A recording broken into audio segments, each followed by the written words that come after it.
O tema direitos humanos precisa ganhar cada vez mais espaço nos meios de comunicação, nas escolas, universidades e até mesmo em rodas de bate-papo. O assunto, claro, é de extrema importância para todos nós. Mas, afinal, o que são os direitos humanos? Para entender melhor a evolução dos direitos humanos no mundo, vamos voltar no tempo.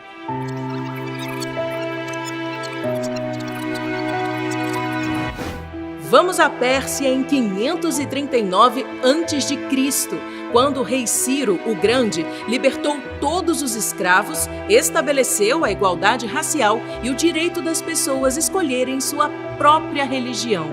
Essas e outras medidas foram escritas em um cilindro de argila, o cilindro de Ciro. O objeto traz o registro do que é considerado a primeira escritura dos direitos humanos no mundo. Depois disso, lá em 1215, foi assinado pelo rei João da Inglaterra um tratado para limitar os poderes do rei. O documento ficou conhecido como Carta Magna. Ela fazia menção a uma igreja sem interferências do governo e trouxe outras 3 importantes normas para a proteção dos direitos humanos. A garantia constitucional do habeas corpus, que defende a liberdade de locomoção, o direito do cidadão livre possuir e herdar propriedade e o direito de não ter que pagar impostos excessivos. Outro ponto fundamental foi a instituição do devido processo legal, por meio do qual as pessoas passaram a ter julgamentos com as garantias do contraditório e da ampla defesa, muito embora a regra valesse apenas para os nobres. O tempo passou. E em 1628 surgiu a Petição de Direito, que era como uma declaração de liberdades civis. Criada pelo parlamento inglês, a petição foi enviada ao rei Charles I e trazia 4 princípios.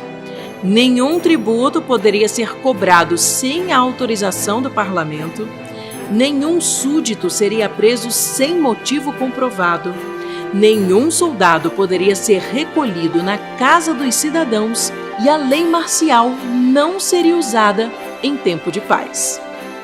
Outro importante documento aprovado pelo parlamento inglês é o Bill of Rights, de 1689. Essa Carta de Direitos estabeleceu uma forma de organização do Estado com a divisão dos poderes, cujo foco era proteger os direitos fundamentais. Quase um século depois, surgiu a primeira Constituição norte-americana, promulgada em 1787. Ela é a mais antiga carta constitucional escrita de um país, adotada até os dias de hoje. Suas 10 primeiras emendas são consideradas a Declaração de Direitos, que entrou em vigor em 1791.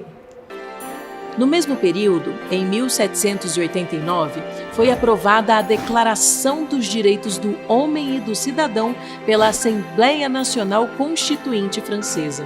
Os 17 artigos estabeleceram a liberdade de opinião, de consciência e o direito ao habeas corpus.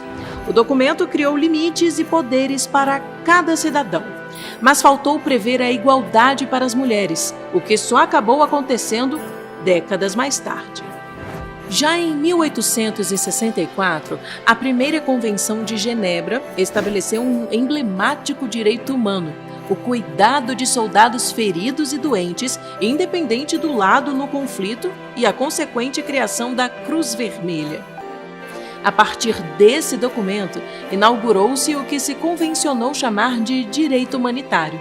Seus princípios foram mantidos nas subsequentes Convenções de Genebra. Falando em confrontos, ao final da Segunda Guerra Mundial foi criada a ONU, Organização das Nações Unidas, outro grande marco na defesa dos direitos humanos no mundo. A ONU foi criada em 1945, fruto das conferências de paz realizadas no final da Segunda Guerra Mundial. Inicialmente, 50 países assinaram a Carta das Nações Unidas, entre eles o Brasil.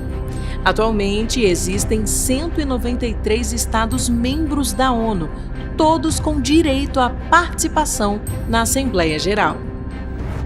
Finalmente, em 1948, a Assembleia Geral da ONU aprovou a Declaração Universal dos Direitos Humanos.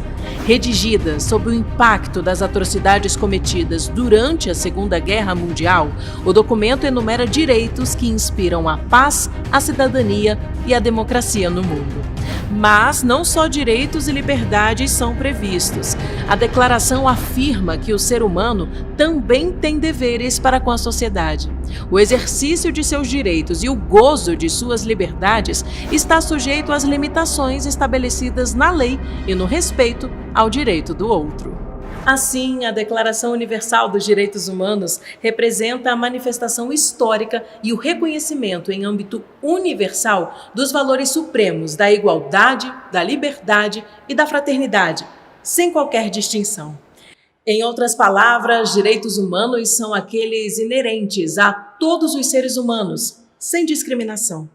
Incluem, entre outros, o direito à vida, à liberdade, à saúde, ao trabalho, à educação, à moradia, à livre expressão e o direito a não ser submetido à tortura ou qualquer tratamento cruel, desumano ou degradante. Agora que você já sabe o que são os direitos humanos, falta explicar como eles foram implementados no Brasil. Um dos grandes marcos foi a Constituição de 1988.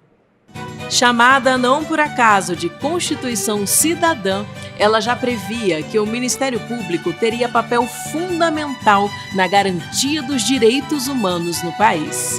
Declaro promulgada. A ideia da Procuradoria Federal dos Direitos do Cidadão, não com esse nome, ela surgiu na Constituinte, né, com a ideia de ter um ouvidor do povo, né, ombudsman. E essa função, ela acabou, na discussão da Constituinte, sendo absorvida pelo Ministério Público, que houve a constitucionalização do Ministério Público, e aí pensando nessa capilaridade do Ministério Público brasileiro, então se optou em que essa função de ouvidor do povo fosse exercida pelo Ministério Público.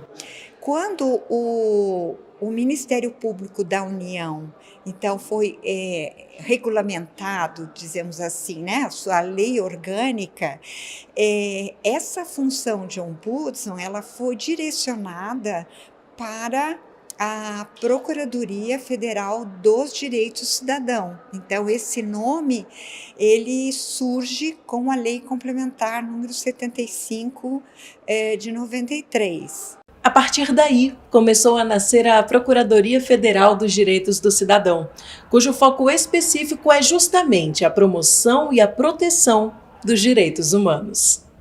De lá até os dias atuais, foram muitos momentos marcantes da atuação da PFDC ao longo dos anos. Eu visitei, acompanhando inspeções dos peritos do Mecanismo Nacional de Prevenção e Combate à Tortura, estabelecimentos médico-penais, e ver como essas pessoas são tratadas. Elas não estão sendo tratadas como pacientes, elas estão sendo tratadas como detentos. Há uma distinção. São pessoas que têm a saúde mental comprometida, cometeram algum delito, estão cumprindo medida de segurança e precisam ser tratadas como pacientes, não como detentos. E as condições são medievais, em condições subhumanas. Estavam com o chão molhado, os colchonetes, embora grossos, encharcados de água, com um frio, muito frio, uma corrente de ar intensa e com uma roupa de corpo muito inadequada para protegê-los daquela situação inóspita. Eu sempre digo, todos que cometem algum tipo de crime devem pagar por eles, mas são todos seres humanos e precisam fazer esse resgate da sua dívida com a sociedade de uma maneira muito digna, porque todos nós somos capazes ou temos a possibilidade ou somos fracos o bastante para, em algum momento, fazermos algo igual ou pior ao que essas pessoas fizeram lá dentro. E nós precisamos dar a elas a condição de dignidade para que paguem a sua dívida com a sociedade e que retornem ao seio social de uma maneira diferente e que voltem a contribuir para a sociedade. Junto com uma colega da Bahia, nós oferecemos em juízo a primeira ação civil pública para reconhecimento de um quilombo, o quilombo do Rio das Rãs. E aí você pede uma coisa marcante, é ir lá, é ir na área de conflito, se sentir ameaçada, né, pelos fazendeiros. Então, eu tive muitos momentos marcantes, e os marcantes são esses, é o contato com o povo, contato com as pessoas que sofrem essas violações de direitos humanos. Como podemos ver, o país ainda precisa avançar muito para alcançar a plena concretização dos direitos humanos. Para isso, o próximo passo é certificar oficialmente uma instituição nacional de direitos humanos. Y es muy llamativo que en el siglo XXI Brasil todavía no tenga una institución nacional de derechos humanos acreditada ante la Asamblea Global de Instituciones Nacionales de Derechos Humanos en Naciones Unidas. Por eso es absolutamente importante que entre todos podamos trabajar para que en un futuro próximo podamos conseguirlo, porque, como digo, es el mecanismo más apropiado para que todo el mundo internacional sepa que un país está cumpliendo con los derechos humanos y con los principios que hacen que esa democracia sea avanzada y sea segura. Agora, dos desafios em termos de PFDC como instituição seria esse, que é a conseguir o reconhecimento como instituição nacional de direitos humanos, como uma instituição que tem independência, que tem autonomia e que pode falar num foro internacional. A PFDC é o grande órgão do Ministério Público brasileiro que tem como bandeira, como pauta de atuação a defesa dos direitos humanos.